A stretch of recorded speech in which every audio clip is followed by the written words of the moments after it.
آج میں چاہوں گی کہ اپنی بیٹی کی شادی سے متعلق چند چیزیں آپ کے ساتھ شیئر کروں۔ ایک حدیث کے مطابق جب کسی ایسے نوجوان کا رشتہ آئے کہ جس کے دین اور اخلاق سے تم مطمئن ہو تو نہ کرو، ورنہ زمین میں فساد ہوگا۔ اسی چیز کو مد نظر رکھتے ہوئے جب میری بیٹی کا رشتہ آیا تو ہم نے بچے کے دین اور اخلاق کو سامنے رکھتے ہوئے فوراً ہی فیصلہ کر لیا۔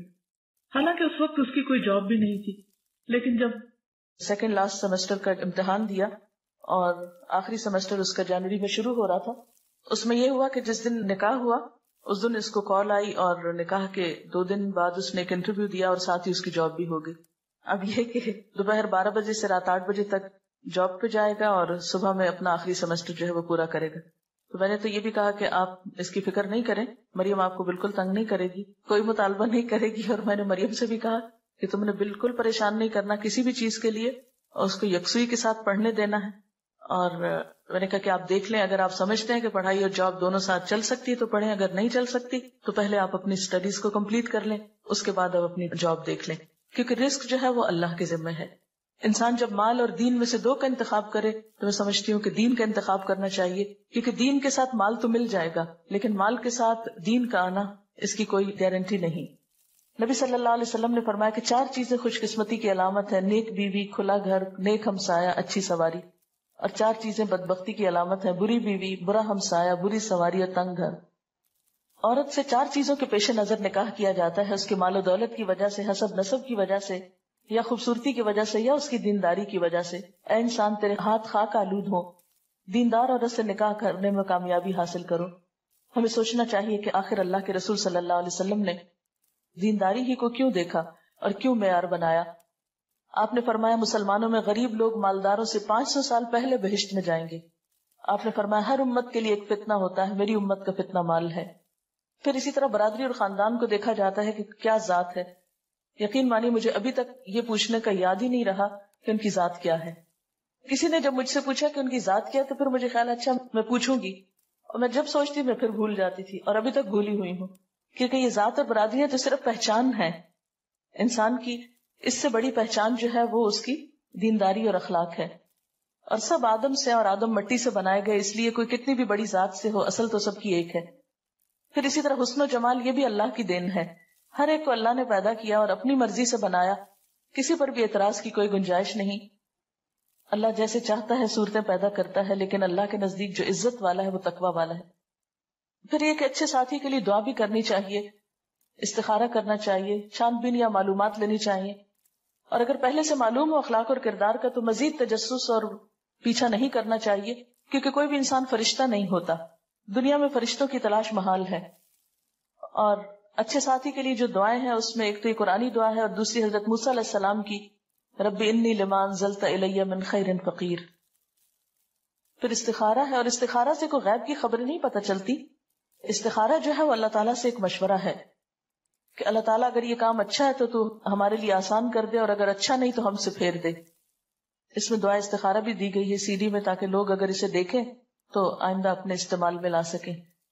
پھر اس میں یہ ہے کہ عموماً جب رشتے کیے جاتے ہیں تو لوگ بہت آرٹیفیشل باتیں کرتے ہیں، جھوٹ سے کام لیتے ہیں، یا یہ کہ لوگوں کے اندر بگاڑ پیدا کرتے ہیں، تو اس سے بھی بچنا چاہیے۔ مشورہ صرف اس سے کرنا چاہیے جو آپ کو صحیح مشورہ دے، اور صرف اس تک بات پہنچائیں جس نے آپ سے مشورہ لیا ہے۔ یہ نہیں کہ آپ ارریلیونٹ شخص سے پوچھا، پھر اس نے ایسی باتیں آپ کو بتائیں اور پھر ان باتوں کو کھولنا شروع کر دیا اور رشتہ لیتے لیتے لوگوں کو آپس میں لڑا کے اور فساد ڈال دیا۔ یہ عموماً جو ہمارے ہاں دیکھا جاتا ہے وہ درست نہیں۔ اسی طرح یہ ہے کہ لڑکی کو دیکھ لینا چاہیے اگر لڑکے کی خواہش ہو، اور اس میں یہ ہے کہ تصویر بھی دکھائی جا سکتی ہے اور سامنے بھی دیکھا جا سکتا ہے، لیکن یہ ہے کہ اگر ممکن ہو تو پہلے سے دیکھ کر پھر پیغام بھیجا جائے، یا یہ کہ جب سب بات طے ہو جائے تو پھر آمنے سامنے لا کے دکھایا جا سکتا ہے۔ آپ صلی اللہ علیہ وسلم کو حضرت عائشہ کو دکھایا گیا تھا خواب میں۔ پھر یہ ہے کہ منگنی جب ہو جائے، بات طے ہو جائے، اور اس میں آپ کو یہ بتا دوں کہ منگنی کے موقع پر ہم نے ایسے نہ تو کوئی تقریب کی، نہ ہی کسی تحفوں کا تبادلہ کیا، نہ ہی انگوٹھی پہنائی، نہ انہوں نے انگوٹھی پہنائی، نہ ہم نے، نہ کوئی کپڑے وہ لائے، نہ ہم نے کپڑے بھیجے، نہ ہی کچھ اور۔ ہوا یہ کہ جب زبانی کلامی بات پکی ہو گئی تو اس کے بعد نیکسٹ ڈے جیسے خوشی کے موقع پہ کچھ پھول وہ لے کر آئیں مریم کی جو ساس ہے۔ جی یہ بھی بتاتی چلو کہ وہ ہماری 3rd بیچ کی اسٹوڈنٹ تھی اسلام آباد میں، اور عائشہ جو شروع میں یہاں پر کلاس انچارج کے طور پہ کام کرتی تھی وہ ان کی بیٹی ہے، اور ان لوگوں کو کافی سال سے میں جانتی تھی، اس لیے کوئی ایسی اس میں مزید بات نہیں تھی کسی بھی پریشانی کی. تو الحمدللہ چلتے پھرتے میں ہی بات طے ہو گئی، اور جواب میں ان کی مدر کے لیے خوشبو لے کر گئی، لڑکے کے لیے نہیں، کیونکہ مائیں جو ہیں وہ بچوں کو جنم دیتی ہیں، ان کی تربیت کرتی ہیں، ان کے لیے اتنی تکلیفیں اٹھاتی ہیں. اس لیے مجھے یوں محسوس ہوتا تھا کہ یہ موقع ماں کے لیے بڑی خوشی کا ہوتا ہے نا، جب بچوں کے کوئی رشتہ طے ہوتا ہے. ٹھیک ہے بیٹے کے لیے تو بعد میں بھی کچھ ہو جائے گا، لیکن پہلے ماں کا دل خوش کرنا چاہیے. اس لیے اس موقع پر جب جوابی طور پر میں واپس گئی تو پھولوں کی بجائے ایک خوشبو چھوٹی سی لے کر گئی. پھر اسی طرح یہ ہے کہ لڑکے اور لڑکی کی تنہائی میں باتیں نہیں ہونی چاہیے، ٹیلی فون پہ لمبی لمبی گفتگو درست نہیں، چیٹنگ درست نہیں. آپ صلی اللہ علیہ وسلم نے فرمایا عورتوں سے تنہائی میں ملاقات کرنے سے باز رہو. پھر اسی طرح ہاتھ ملانا یا خود انگوٹھی پہنانا یہ باتیں بھی درست نہیں. نبی صلی اللہ علیہ وسلم کا ہاتھ کبھی کسی عورت سے نہیں چھوا تھا. پھر اسی طرح بن سور کر لڑکے کے ساتھ باہر ڈرائیونگ پہ جانا یا سیر و تفریح کے لیے یہ بھی درست نہیں. پھر یہ کہ رشتہ دیکھنے کے بعد بعض اوقات ہم ریجیکٹ کرتے ہیں تو اس میں طرح طرح کے نقص نکالتے ہیں، ناک ایسا ہے، قد ایسا ہے، رنگ ایسا ہے، اور اس کو ہر جگہ مشہور کرتے پھرتے ہیں. قرآن پاک میں اللہ تعالیٰ فرماتے ہیں کہ آپس میں ایک دوسرے پر تان نہ کرو، کسی کے برے نام نہ رکھو. ایمان لانے کے بعد فسق میں نام پیدا کرنا بہت ہی برا ہے. پھر اسی طرح ہمارے ہاں صرف لڑکے والے پیغام بھیجتے ہیں، لڑکی والے نہیں بھیج سکتے، بہت مایوب سمجھا جاتا ہے. حالانکہ اگر اس میں ہم دیکھتے ہیں کہ حضرت عمر کی بیٹی حضرت حفصہ جو تھی جب وہ بیوہ ہوئی تو وہ خود حضرت ابوبکر کے پاس پیغام لے کر گئے کہ میری بیٹی سے نکاح کر لو. تو اس میں کوئی مایوب بات نہیں ہے. پھر یہ کہ منگنی ہمارے ہاں ایک بہت بڑا فنکشن اور ایک بہت بڑا بوجھ بنتا چلا جا رہا ہے. منگنی کا اصل مقصد یہ ہوتا ہے کہ اس بچی کے لیے پھر کوئی اور پیغام نہ بھیجے، اس کا اعلان کر دیا جائے تاکہ یہ پتہ چلے کہ یہ بچی فلاں سے منسوب ہو چکی ہے. اور فرمایا کہ کوئی مسلمان کسی دوسرے مسلمان کے پیغام پر پیغام نہ بھیجے، نہ کوئی کسی کی فروخت شدہ چیز پہ اپنی چیز بیچے، اور نہ ہی کسی عورت کو نکاح کا پیغام بھیجے جس کے لیے کسی اور نے پیغام بھیجا ہو.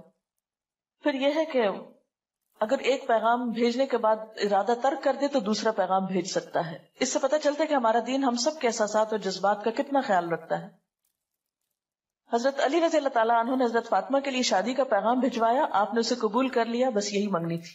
کیونکہ بات انسان کی یہ عہد سب سے بڑی بات ہوتی ہے. مردوں کے لیے سونے کی انگوٹھی پہننا جو ہے وہ درست نہیں. آپ نے فرمایا کہ تم میں سے کوئی شخص آگ کے انگارے ہاتھ میں پہننا چاہتا ہے تو وہ سونے کی انگوٹھی پہن لیتا ہے. پھر اسی طرح جہیز، بہت سے لوگوں نے یہ سوال کیا کہ آپ نے جہیز میں کیا دیا. بات یہ ہے کہ بلیو می، میں اس سارے عرصے میں ایک دفعہ بھی بازار نہیں گئی. کچھ مریم کو ضرورت کی چیزیں چاہیے تھی، مریم یہاں نہیں تھی، جیسے جوتے لانے تھے تو تیمیہ یا اسما کے سائز پھر ادریس صاحب ساتھ چلے گئے اور یہ لوگ جا کے جوتے لے آئے. اور اسی طرح کسی کے ساتھ ان کو بھیج کر کچھ ضروری چیزیں جو تھی وہ لی گئی. باقی یہ کہ اسلام آباد کا گھر جب سے میں آئی ہوں ایک طرح سے پیک پڑا تھا. جو میری اب فالتو چیزیں تھی استعمال ہونے کا اتفاق، اب مجھے لگ رہا تھا کہ میں نے تو ان کو استعمال نہیں کرنا، وہ میں نے مریم سے کہا کہ بیٹا اب تم ان کو لے جاؤ. وہاں ان کی ساس کہنے لگی کہ ہمیں ضرورت نہیں ہے اس لیے کہ ہمارے گھر میں سب کچھ ہے. اور مجھے بھی یہ لگتا تھا کہ وہاں پر کوئی جہیز کی ایسا ضرورت نہیں، اس لیے باہر سے تو کوئی اس طرح کی خریداری نہیں کی گئی. کچھ چیزیں جو گھروں میں عام طور پر کچھ نہ کچھ رکھا ہوتا ہے اس کو میں نے نکال کر گھر صاف کر دیا. تو جب وہ کہتے ہیں کہ یہ ہم کس طرح سنبھالے تو میں کہتے ہیں یہ آپ مجھ پر احسان کریں گے اگر میرے سے یہ چیزیں جو ہے ہٹ جائیں تاکہ میں یہاں آؤں تو مجھے اب سب کچھ خالی خالی صاف ستھرا نظر آئے کہ میں اپنا کام زیادہ بہتر طور پہ کر سکوں. تو الحمدللہ ایسا کوئی فرنیچر نہیں، کوئی کچھ نہیں، بلکہ اس کی جو بڑی نند ہے عائشہ، انہوں نے ان کا جو بیڈ روم ہے اس کا فرنیچر لیا.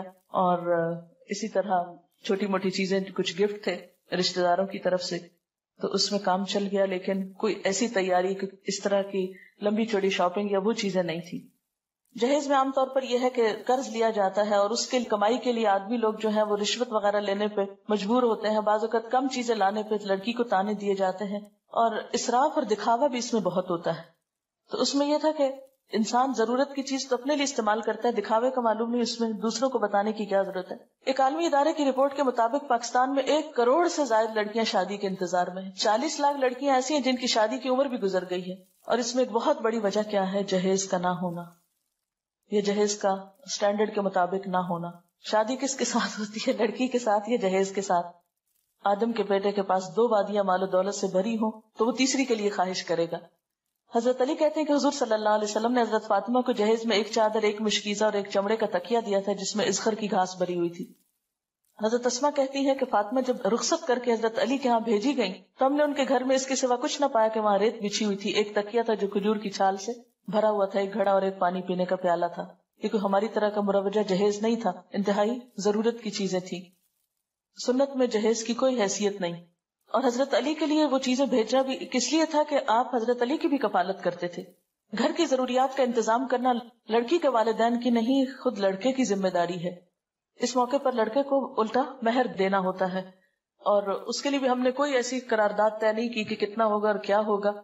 اور انہوں نے پوچھا بھی ہم سے کہ آپ کے ہاں کیا ہوتا ہے. ہم نے کہا ہمارے ہاں کچھ بھی نہیں ہوتا، جو آپ کرنا چاہیں آپ خوشی سے کر سکتے ہیں. عموماً جہیز اس لیے دیا جاتا ہے کہ لڑکی کو وراثت میں حصہ نہ دینا ہو، جبکہ وراثت میں حصہ دینا فرض میں ہے اور جہیز دینا نہ نفل ہے نہ سنت ہے. یہ ویسے اپنی خوشی کی بات ہے، تحفے کے طور پر کچھ بھی آپ دینا چاہیں یا گھر صاف کرنے کے لیے تو دے سکتے ہیں. پھر کچھ رسومات ہمارے ہاں بہت رواج پا گئی ہیں. شادی سے کچھ ہفتے پہلے یا اس کے بعد تاریخ مقرر کرنے کی جو رسم ہوتی ہے. پھر اسی طرح یہ ہے کہ وقت بھی ضائع ہوتا ہے، پیسوں کی بھی ناقدری، عبادات میں کوتاہی. تو الحمدللہ اس موقع پر کوئی کسی نماز میں تاخیر نہیں ہوئی، کوئی ایسا اسراف اور دکھاوا نہیں ہوا، کوئی سٹیج نہیں تیار کی گئی تھی، اس کے بغیر بھی شادی ہو گئی. پھر اسی طرح کوئی پیلا جوڑا نہیں پہنایا گیا، بلکہ میں نے شدت سے منع کیا تھا کہ ایسا کوئی رنگ مجھے نظر بھی نہ آئے. بعضوں کہتا تھا نا کہ بھول کے انسان کوئی ایسی چیز پہلے پہن لیتا ہے. پوری طرح اس رسم کو جو ہے وہ ختم کرنا ہے. اب یہ دیکھیں، یہ دو تصویریں ہیں، ایک انڈین تصویر ہے اور ایک پاکستانی. دونوں میں کیا فرق نظر آ رہا ہے آپ ہی پہچان سکتے ہیں، مجھے تو پہچان نہیں ہو رہی. پھر جہیز کی نمائش، یہ بھی دو کمپیریزن ہے. پھر اسی طرح یہ ہے کہ ٹھیک ہے اگر کچھ تفریح ہو رہی ہے یا گانا بجانا ہو رہا ہے تو اس میں ڈانس کی تو کوئی گنجائش نہیں نکلتی. نبی صلی اللہ علیہ وسلم نے فرمایا جس گھر میں گھنگرو اور گھنٹے ہوں اس میں رحمت کے فرشتے داخل نہیں ہوتے، نہ ہی فرشتے ان لوگوں کے ساتھ رہتے ہیں جو گھنٹے استعمال کرتے ہیں. اپنے ہاتھوں سے اپنے آپ کو ہلاکت میں مت ڈالو، یعنی اللہ کی رحمت کو کیوں دور کرتے ہیں ہم ایسی چیزوں سے. آپ نے فرمایا اس امت کے لوگوں پر زمین میں دھنسانے، شکلیں مسخ ہونے اور پتھروں کی بارش برسنے کا عذاب آئے گا. مسلمانوں میں سے کسی نے عرض کیا یا رسول اللہ صلی اللہ علیہ وسلم یہ کب ہوگا؟ آپ نے فرمایا جب گانے بجانے والی عورتیں ظاہر ہوں گی، آلات موسیقی عام استعمال ہوں گے اور شرابیں پی جائیں گی. ترمذی کی روایت ہے. پھر اسی طرح مہندی کی تقریب میں ایک دوسرے پہ طنز، برا بلا کہنا، مذاق اڑانا، یہ بھی اسلامی تعلیمات کے برعکس ہے. پھر اسی طرح مہندی کے موقع پر کھانوں کا اہتمام جو ہے اور اس میں خصوصی ڈیکوریشن یلو کلر میں، یہ تو درست نہیں لیکن مہندی لگانا درست ہے. اس موقع پر ایسا کیا تھا کہ ہاسٹل کی سب بچیوں کو ہم نے اکٹھا کر لیا تھا. باہر سے صرف میری بہنیں تھیں، مریم کی جو نندے ہیں انہوں نے مریم کو مہندی لگائی اور میں نے ہاسٹل کی سب بچیوں کے ہاتھ پہ کچھ کچھ لگایا. اوٹ پٹانگ لکیریں ادھر ادھر تھوڑا تھوڑا. ایک بات بتانا میں بھول گئی کہ مریم چونکہ وہاں تھی تو میں نے کہا کہ کچھ کام تم شروع کرو، فارغ نہیں بیٹھو. تو کلاس نے اسماء الحسنہ نہیں ابھی پڑھے تھے، 2 کلاسز اس وقت وہاں چل رہی ہیں، ایک تعلیم القرآن کورس کی اور ایک دوسری. تو اس نے ان کو اسماء الحسنہ سکھانے شروع کی، جیسے اسماء یہاں پر یہ صورتوں کے نام وغیرہ سکھاتی. تو جو آخری دن تھا، یعنی شادی کا جو دن تھا، نکاح کا دن، اس دن اس کا بس صرف ٹائم ٹیبل تھوڑا تبدیل کیا تھا کہ صبح صبح اس کی کلاس تھی، لیکن یہ کہ اس دن بھی اس نے پڑھایا. پھر اسی طرح یہ ہے کہ کھانوں میں بہت زیادہ اسراف ہوتا ہے. قرآن پاک میں اللہ تعالیٰ فرماتے وَلَا تُبَذِّرْ تَبْذِيرًا إِنَّ الْمُبَذِّرِينَ كَانُوا إِخْوَانَ الشَّيَاطِينَ وَكَانَ الشَّيْطَانُ لِرَبِّهِ كَفُورًا. فضول خرچی نہ کرو، فضول خرچ لوگ شیطان کے بھائی ہیں اور شیطان اپنے رب کا ناشکرا ہے. یعنی پیسے کا ضیاع محض دکھاوے میں اور اسراف میں، یہ شیطان کو خوش کرنے والی بات ہے، رحمان کو نہیں. اور اس میں اب ضرور آپ کو انتظار ہوگا کہ مریم نے پہنا کیا تھا. اس کو سفید رنگ کا جوڑا پہنایا تھا جس سے پنک کلر کی پائپنگ دوپٹے پہ لگی ہوئی تھی اور کچھ پنک کلر کی کڑھائی تھی اور پنک کلر کے موتیوں کا ہار تھا. یہ شادی کے موقع پر جو فنکشن تھا اس میں پہنایا تھا. اس کے بعد یہ ہوا کہ جب نکاح ہوا، تقریب ختم ہوئی، دعا ہوئی اور اس کے بعد یہ لوگ چلے گئے واپس. بعد میں جو ہمارے مہمان تھے انہوں نے کچھ کھانا کھایا اور اس میں یہ تھا کہ جو ہاسٹل کی بچیاں تھیں ان کو ہم نے کھانے میں شریک کیا. باہر سے ایس سچ ہم نے کھانے کے لیے لوگوں کو نہیں بلایا تھا، رشتہ داروں کو تو obviously سب جمع تھے، ان کو کھانا کھانا تھا، کچھ دوست بھی، لیکن باقاعدہ اس طرح کی تقریب نہیں تھی یا کھانے کے انویٹیشن جس طرح عموماً دیے جاتے ہیں وہ نہیں تھے. اس کے بعد یہ تھا کہ میں یہ چاہتی تھی کہ مریم سب نمازیں وغیرہ پڑھ لے اور عشاء کی نماز پڑھنے کے بعد اس کی رخصتی ہو تاکہ نماز میں کوئی حرج نہ آئے. کیونکہ اگر دن کو یہ چلی جاتی ہے 5-7 منٹ کے راستے پہ تو گھر تھا 10 منٹ کا ہارڈلی راستہ ہوگا جہاں اس کو جانا تھا. تو میں نے کہا کہ ابھی جا کے اگر سارا دن بیٹھی رہے گی ذرا وہاں جھجکے گی یا اور لوگ بھی ہوں گے تو بہتر ہے کہ یہ اپنا ریلیکس ہو، آرام کرے گھر میں اور اس کے بعد جائے. یہاں ایک بات بتاؤں کہ اس موقع پہ مریم نے کوئی ناخن نہیں بڑھائے اور نہ ہی ناخنوں کے اوپر کوئی خاص چیز ایسی لگائی. اس کے بعد یہ تھا کہ رات کو اس کو دوبارہ پھر جب بھجوانا تھا تو اس کے لیے تیار کیا گیا تھا، تو اس موقع پر اس کو گولڈ پہنایا. اور چونکہ اب وہ اپنے شوہر کے لیے تیار ہو رہی تھی، نمائش کے لیے نہیں، تو میری چوڑیاں جو کہ میرا سائز اب ہیوی ہو گیا ہے، تو میری ہی چوڑیاں کچھ رکھی ہوئی تھی کیونکہ مجھے تو بازار جانے کا اور کچھ بنوانے کا موقع نہیں تھا، تو ان کو میں نے اس کو دیا. اسی طرح میری اپنی کچھ جیولری پڑی ہوئی تھی، کچھ اس کے لیے گفٹ وغیرہ تھے، تو وہ اس کو پہنا کے اس کے ساتھ یہ تھا کہ رخصت کیا. اس میں یہ تھا کہ کسی خاص بیوٹی پارلر سے نہ کسی کو بلایا اور نہ ہی وہ کسی بیوٹی پارلر میں گئی اور نہ ہی اس کے لیے کوئی بہت اہتمام تھا. یہاں یسرا اور ایک آمنہ، ان کی مدر میری اسٹوڈنٹ ہے فرسٹ بیچ کی، تو دن میں انہوں نے اس کو تیار کیا تھا. شام میں میری ایک اور لسنر ہے، وہ بہت عرصے سے مجھے پیچھے تھی کہ میں نے کچھ آپ کے لیے کرنا ہے، تو مجھے کسی نے کہا کہ وہ بہت اچھی دلہن تیار کر لیتی ہیں، تو میں نے کہا کہ ٹھیک ہے آپ انہیں کو بلا لیں. تو شام کے وقت انہوں نے اس کو تیار کیا. شام کے وقت اور کچھ لوگ نہیں تھے، صرف میرے بہن بھائی تھے اور میرے سسرال کے سب لوگ تھے. اور اس میں جو ٹائم تھا کہ 8:30 بجے رخصت کرنا ہے، اور جب یہ لوگ پہنچے لینے کے لیے، اس وقت پھر کوئی خاص ہنگامہ نہیں ہوا. مریم سے میں نے کہا خود چلو، اور خود چل کے خیر گاڑی تک پہنچی، اس کو بٹھایا. کوئی رونا دھونا نہیں، کوئی چیخنا چلانا ہے، ہنگامہ نہیں، کوئی مصنوعی قسم کے آنسو نہیں، کچھ نہیں. لیکن دل میرا جو تھا بہت ہی، جسے کہتے ہیں نا کہ جسم کا ایک ٹکڑا انسان الگ کرتا ہے، کیونکہ حالانکہ مجھے پتا ہے پھر ملے گی یہ سب، لیکن ایک ان نون کسی میرے اندر اداسی تھی، یا ایک جیسے ایک محبت، یہ خون کا رشتہ ہوتا ہے، وہ ایک طبعی سی چیز ہے. لیکن الحمدللہ نارملی ان کو رخصت کیا، اور اس موقع پہ میں نے دعا پڑھی، استودعکم اللہ دینکم و امانتکم و خواتیم عملکم، اور ان کو بھجوا دیا.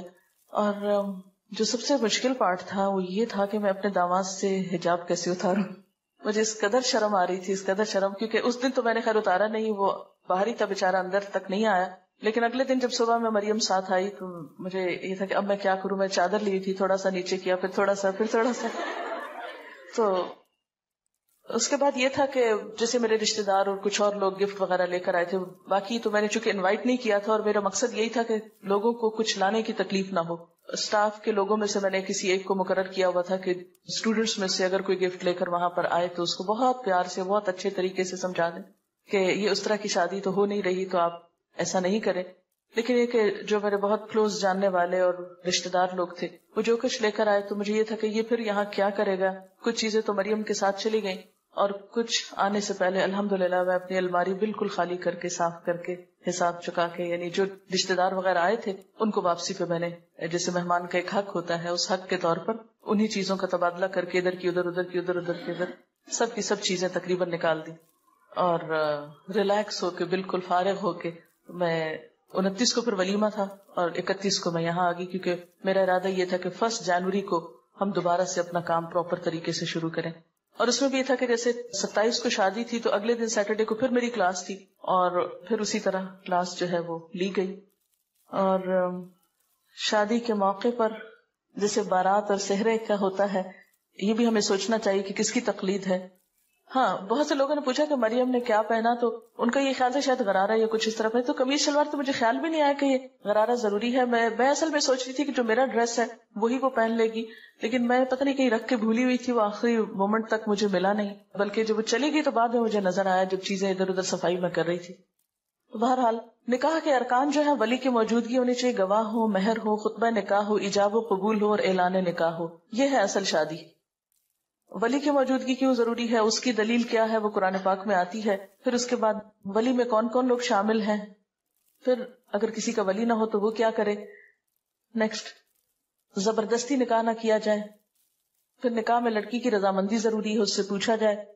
پھر اسی طرح یہ ہے کہ اگر لڑکی بولتی نہیں، خاموش رہتی، تو یہ خاموشی بھی اس کی اجازت ہے، لیکن رضامندی کے بغیر نکاح درست نہیں.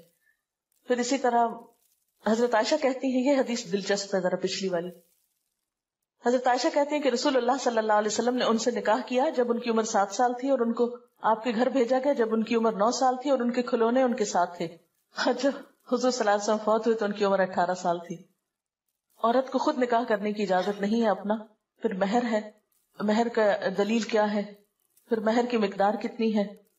اس میں ہم حضرت عبد الرحمن بن عوف کی مثال دیکھتے ہیں کہ انہوں نے سونے کی گٹلی کے وزن پر عورت سے شادی کی. آپ نے فرمایا مبارک ہو، ولیمہ کرو، چاہے ایک بکری ہی کیوں نہ. ازواج مطہرات کے مہر جو تھے، حضرت عائشہ نے فرمایا کہ 12 اوقیہ اور 1 نش. پھر حضرت عائشہ نے پوچھا نش جانتے ہو کیا ہے؟ ابو سلمہ نے کہا نہیں. حضرت عائشہ نے فرمایا نصف اوقیہ، اور یہ 12.5 اوقیہ 500 درہم بنتا ہے، یعنی 500 درہم ازواج مطہرات کا مہر تھا، جو اچھی رقم ہے. اور حضرت ام حبیبہ کا مہر جو تھا وہ 4000 تھا، 4000 درہم. قبول اسلام کو مہر قرار دیا گیا حضرت ام سلیم کی طرف سے. بہترین نکاح وہ ہے جو آسان ہو. ہمارے ہاں جو 32.5 روپے حق مہر ہے اس کی کوئی حقیقت نہیں. پھر اسی طرح گواہوں کا موجود ہونا، گواہوں کے بغیر نکاح نہیں ہوتا. آپ نے فرمایا جو عورت ایسا کرتی وہ زنا کرتی ہے. خطبہ نکاح میں ہم دیکھتے ہیں کہ 3 آیات میں 4 دفعہ تقوی کا حکم ہے کہ اللہ سے ڈرو تو زندگی اچھی گزرے گی. پھر ایجاب و قبول ہوتا ہے. 3 دفعہ پوچھا جاتا ہے لڑکے سے کہ اس حق کے مہر کے عوض یہ لڑکی تمہیں قبول ہے. جب وہ 3 دفعہ ہاں کرتا ہے تو پھر نکاح کی گرہ لگ جاتی. نیکسٹ، اس میں آڈیو لیکچر بھی CD کے اندر موجود ہے، وہ سنا جا سکتا ہے. مبارکباد کے کلمات مسنون. آپ نے فرمایا حلال اور حرام کے درمیان فرق کرنے والی چیز دف ہے، یعنی اعلان نکاح ہے. پھر عورت جب گھر آئے تو اس کے لیے دعا کرنی چاہیے. پھر دعوت ولیمہ ہے، اور یہ دعوت بھی اپنی حیثیت کے مطابق کرنی چاہیے، اور اس میں بھی اسراف اور دکھاوا نہیں ہونا چاہیے. ایک موقع پر آپ نے جو پکا کر کسی جگہ پر کھجور اور منقع اور خوشگوار پانی کہیں کھانا، یعنی مختلف طریقہ سے ولیمے کی دعوت کی گئی. آپ نے فرمایا ولیمے کا کھانا برا کھانا، وہ کھانا برا ہے جس میں خوشحال اور دولت مند لوگوں کو بلایا جائے اور فقراء کو چھوڑ دیا جائے. اس موقع پر ہمیں ایک تھوڑی سی مشکل یہ ہوئی، جیسے ولیمہ کی دعوت تھی، انیشلی جو انہوں نے انویٹیشن دیا، یہ ہمارے ہاں عام طور پر شادی کا جو خرچہ ہوتا ہے اس کی تھوڑی سی، مثلاً 8 لاکھ روپے 5 لاکھ روپے جو لوگ خرچ کرتے ہیں ایک عام شادی پر، اور اس کے مقابلے میں آپ دیکھیں کہ اللہ تعالیٰ کیا فرماتے ہیں، جو لوگ محض اپنا مال لوگوں کو دکھانے کے لیے خرچ کرتے ہیں اور در حقیقت نہ اللہ پر ایمان رکھتے ہیں نہ روز آخرت پر، سچ یہ ہے کہ شیطان جس کا رفیق ہوا اسے بہت ہی بری رفاقت میسر آئی. یعنی دکھاوے کے لیے اتنی رقمیں اڑانا جو ہے یہ سراسر غیر اسلامی ہے. آپ دیکھیں کہ تقریبات کے موقع پر 100 روپے فی کس کے حساب سے 8 روپے کا کھانا روزانہ پک رہا ہے. یہ ایک اخبار میں آیا تھا. یعنی روزانہ شہر میں جو کھانا پکتا ہے ایک شادی میں نہیں، کئی شادیوں کا جب ملایا جاتا ہے 8 کروڑ روپے. یعنی اگر 100 روپے پر پرسن کا کھانا ہو تو ایک دن میں جو پک رہا ہے. پھر اسی طرح ہر سال پاکستانی 150 ارب روپے کا گوشت کھاتے ہیں. پھر اسی طرح دوسری طرف ہم دیکھتے ہیں کہ پاکستان کی 25% آبادی غذا کی کمی کا شکار ہے. 30% کھانا روز ضائع ہوتا ہے. صرف کراچی میں 2 کروڑ روپے مالیت کا کھانا روزانہ جھوٹا کر کے چھوڑ دیا جاتا ہے. یہ اخبار کے اسٹیٹسٹکس ہیں. یہ اعداد و شمار ہم سے کیا تقاضا کرتے ہیں؟ پاکستان کی کل آبادی 13 کروڑ ہے، اس میں سے 4 کروڑ 20 لاکھ لوگ، آبادی کا 30% حصہ انتہائی غریب ہے. 4 کروڑ 70 لاکھ لوگ، آبادی کا 62% لکھنا پڑھنا نہیں جانتے. 76% عورتیں پڑھی لکھی نہیں. 80 لاکھ بچے اسکول نہیں جاتے. 7 کروڑ 20 لاکھ لوگوں کا یعنی 53% حصہ حفظان صحت، ہسپتال اور طب کی سہولتیں میسر نہیں. 5 کروڑ 40 لاکھ لوگوں کو طبی سہولتیں میسر نہیں. 90 لاکھ بچوں کو مناسب غذائیت میسر نہیں. 6 کروڑ 10 لاکھ لوگوں کو صاف پینے کا پانی میسر نہیں. یہ فیڈرل بیورو آف سروے نے یہ رپورٹ پیش کی ہے. تو جس ملک کی آبادی کا حال یہ ہو وہاں پر اتنا اسراف شادیوں کے موقع پر کسی طور پر بھی جائز نہیں. اگر اس پیسے کو ہم اپنی قوم کی تعلیم کے لیے خرچ کریں تو ہمارے لیے صدقہ جاریہ ہو. پرائمری اسکول کا 1 سال کا خرچہ 2 لاکھ روپے ہے. ایک بچے کی تعلیم 3,000 روپے سالانہ ایوریج. پروفیشنل کالج میں ایک بچے کی تعلیم 12,000 روپے سالانہ. ٹی بی کے مریض کا علاج 8,000 روپے سالانہ. کہ ایسا نہیں ہو سکتا کہ ہم اپنی شادیوں میں سے کچھ پیسے بچا کر ہم اپنے عوام پر صرف کریں جنہیں ضرورت ہے؟ تو جو لوگ اپنے مال اللہ کی راہ میں صرف کرتے ہیں ان کے خرچ کی مثال ایسی ہے جیسے ایک دانہ بویا جائے اور اس سے 7 بالیں نکلیں، ہر بال میں 100 دانے ہوں. اسی طرح اللہ جس کے عمل کو چاہتا ہے افزونی عطا فرماتا ہے. وہ فراخ دست بھی ہے اور علیم بھی ہے. ایک اور چیز میں بتانا چاہوں گی، یہاں پر ایک انٹرویو ہے، اس وقت ٹائم نہیں. ہماری ایک اسٹوڈنٹ تھی سارا جو IT ڈپارٹمنٹ میں کام کرتی تھی، ان کی شادی کس طرح ہوئی اور اس موقع پر کیا اچھی مثال پیش کی گئی. CD میں موجود ہے، جو لوگ یہ CD لیں. CD باہر فار سیل اب اویلیبل ہے، یعنی عام لوگوں کے لیے بھی اس کو پرنٹ کرا لیا گیا ہے. تو اس میں آپ دیکھیں کہ اگر اسی مال کو ہم اپنی دنیا اور آخرت سنوارنے کے لیے استعمال کریں بنسبت اس کے کہ صرف ایک شادی کے موقع کو اپنی ذاتی خواہشات کی تکمیل کے لیے صرف اپنے دل کو یا اپنی آنکھوں کو ٹھنڈا کرنے کے لیے مال خرچ کریں، اس کی بجائے اگر ہم اسے باقاعدہ بہتر طرح استعمال کریں تو دنیا بھی ہماری بہتر ہو سکتی ہے اور آخرت بھی. اس میں صدقہ خیرات کر کے انسان کو بتانا تو نہیں چاہیے، لیکن تھوڑی سی مثال میں دوں گی کہ جیسے رشتہ داروں کا حق ہوتا ہے، تو میں نے کوشش یہ کی کہ شادی کے موقع پر جو گفٹ آئے ہیں وہ صرف مریم کو نہیں ملے بلکہ رشتہ داروں کو بھی ملے. اس کی کزنز جو ہیں یا ان کی جو اور رشتہ دار خواتین ہیں، جو بھی بچے یا بڑے یا جو بھی تھے، تو اس کو میں نے ان لوگوں کو بھی تقسیم کیا، اور یہ بھی میرے دل میں اللہ کی رضا تھی، نہ کہ یہ سوچا کہ ان کی طرف سے مجھے کچھ ملے یا یہ اگر کچھ لائے ہیں تو اس کا بدلہ ہو، نہیں، صرف ایک صلہ رحمی کے لیے۔ دوسرا یہ کہ مریم کو جیسے ولیمے کے موقع پر کچھ آنے والوں نے کچھ پیسے ویسے جو سلامی جس کو بولتے ہیں وہ دی، تو اگلے دن جب صبح میں آئی تو ایک لفافہ پکڑا ہوا، تو کہنے لگی ماما یہ الہدا میں ڈال دے۔ میرا داماد بھی ساتھ تھا تو کہنے لگے کہ یہ ہم دونوں کی طرف سے الہدا کے لیے ہے۔ تو میں نے کہا کہ آپ لوگ ایک نئی زندگی شروع کر رہے ہیں، آپ کو اپنی ایجوکیشن وغیرہ کے لیے بھی ضرورت ہوگی تو آپ لوگ رکھیں اس کو، لیکن بالکل نہیں مانے اور بسد اصرار وہ پیسے جو ہیں وہ چھوڑ گئے۔ خیر میں نے بھی نہ پوچھا کہ کتنے ہیں اور نہ میں نے خود گنے، میں نے الہدا کی انتظامیہ کے حوالے کیے، اور اس طرح زندگی کا ایک آغاز کیا گیا۔ اس کے بعد یہ تھا کہ جب صبح ملنے کے لیے آئے ہیں تو میری کلاس کا وقت تھا، میں تھوڑا سا بیٹھی ہوں اور اس کے بعد میں نے معذرت کی، میں نے کہا کہ میری کلاس کا وقت ہے، تو میرے داماد کہتے کہ نہیں آپ ضرور جائیں، اور میں کلاس میں چلی گئی تو میں نکلنے لگی تو میں نے کہا کیا مریم بھی آ سکتی ہے، کیونکہ شادی کے بعد شوہر کی اجازت ضروری ہے، چاہے وہ بچے ہیں اپنے لیکن پھر بھی جو ادب آداب ہیں ان کا لحاظ ضروری۔ کہتے کیوں نہیں انشاءاللہ ضرور۔ تو وہ باہر پھر مردوں میں چلے گئے اور مریم جو ہے وہ کلاس میں میرے ساتھ نیکسٹ ڈے پر نیچے بیٹھی۔ تو پھر اس کے بعد یہ تھا کہ چونکہ کھانے کا وقت ہو رہا تھا، ان لوگوں کو جانا تھا، کچھ اور مہمان وغیرہ بھی تھے ان کے ہاں، تو پھر وہ بیچ میں کلاس کے اٹھ کے چلی گئی۔ لیکن یہ کہ مجھے نہیں پتا چلا کہ شادی کے ساتھ جو تعلیم کا سلسلہ ہے، یہ جو کام ہے، وہ کسی طور پر بھی متاثر نہیں ہوا، اس لیے کہ جن لوگوں کے ساتھ رشتہ جوڑا وہ بھی دین کو سمجھنے والے، مقصد کو سمجھنے والے، اور وقتاً فوقتاً اس کی تعلیم و تبلیغ میں شریک بھی رہے ہیں۔ اس لیے الحمدللہ کسی موقع پر کوئی تکلف نہیں، کوئی بیڈ فیلنگ نہیں۔ ان میں اللہ کا کتنا شکر ادا کروں کہ میرے آنسو اس پہ نہیں تھمتے کہ اللہ تیرا کتنا شکر ہے کہ تھرو آؤٹ رشتہ لینے سے لے کر شادی کے یعنی آخر میں جو میں ان کو خدا حافظ کہہ کے آئی ہوں، اس سارے موقع تک ایک مرتبہ بھی اللہ کا 1000 لاکھ دفعہ شکر ہے کوئی بیڈ فیلنگ دونوں فریقین کے درمیان نہیں ہوئی۔ ورنہ عام طور پر کیا ہوتا ہے کہ شادی ہونے سے پہلے یا شادی کے دن یا شادی کے بعد کوئی نہ کوئی بہانہ ڈھونڈ لیا جاتا ہے ناراض ہونے کا، یا کوئی بہانہ ڈھونڈ لیا جاتا ہے ایک دوسرے کو ستانے کا یا پریشان کرنے کا۔ اصل حقیقی خوشی اور سکون اور راحت اور آرام کس میں ہے؟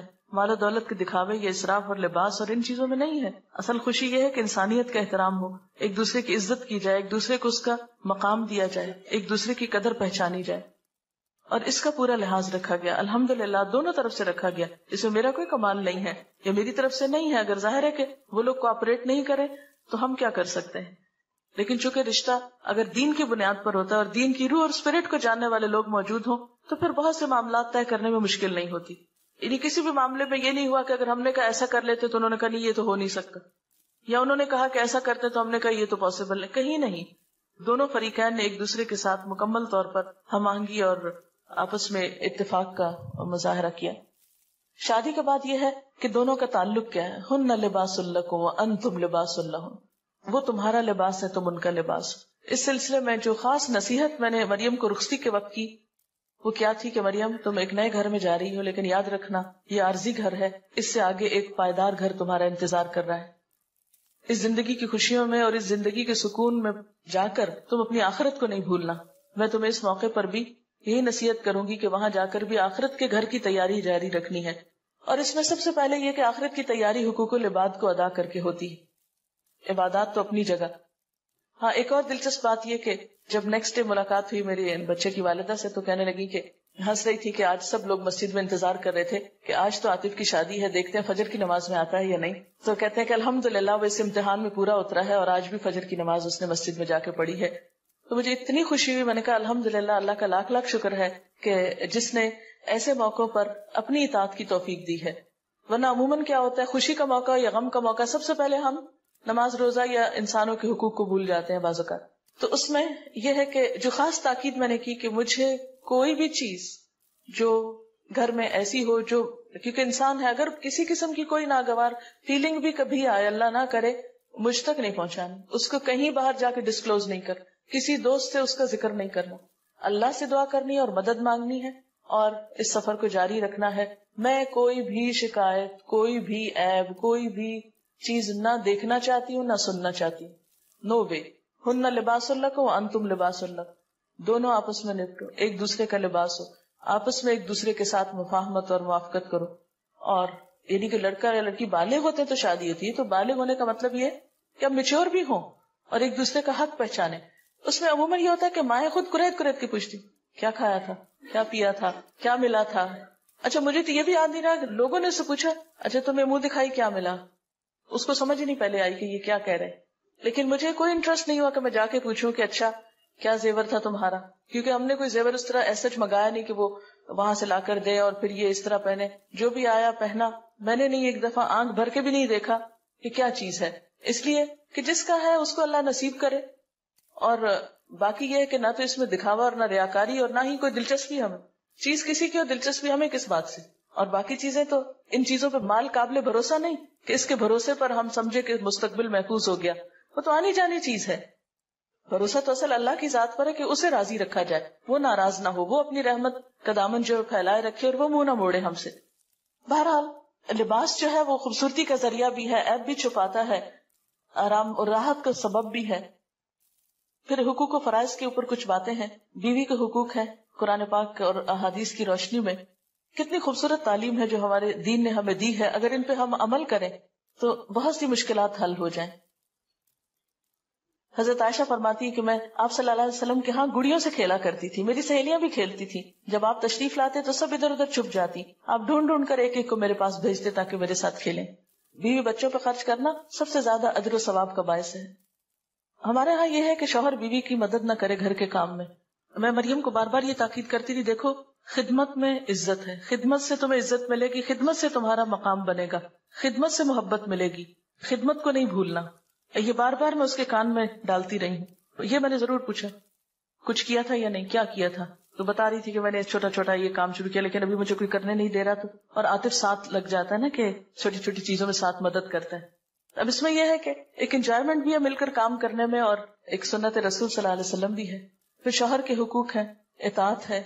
میں نے خاص تاکید کی کہ دیکھو اس سے پوچھے بغیر کوئی کام نہیں کرنا، نہ کسی کو اپنے گھر آنے کے لیے دعوت دینا اس سے پوچھے بغیر، نہ ہی پوچھے بغیر کہیں جانا. ہوا یہ کہ جب ولیمے کے بعد سب خاندان والے لوگ آپس میں مل رہے تھے تو میرے بھائی کھڑے تھے سب، تو میرے جو بھائی وہ کہنے لگے کہ مریم کل آپ لوگ ہمارے ہاں کھانے پر آ جائیں، پھر میں بھی چلی جاؤں گی تو بہتر ہے کہ سارا خاندان وہاں پر جمع ہو جائے. تو عاطف نے کہا ٹھیک ہے ہم آ جائیں گے. میں نے کہا نہیں عاطف، امی ابو سے پوچھ کر پھر ہاں کریں، تاکہ یہ نہ ہو کہ ابھی بچے ہیں، ابھی والدین ساتھ ہیں تو والدین کے مشورے سے ہی کہیں کمٹمنٹ کی جائے.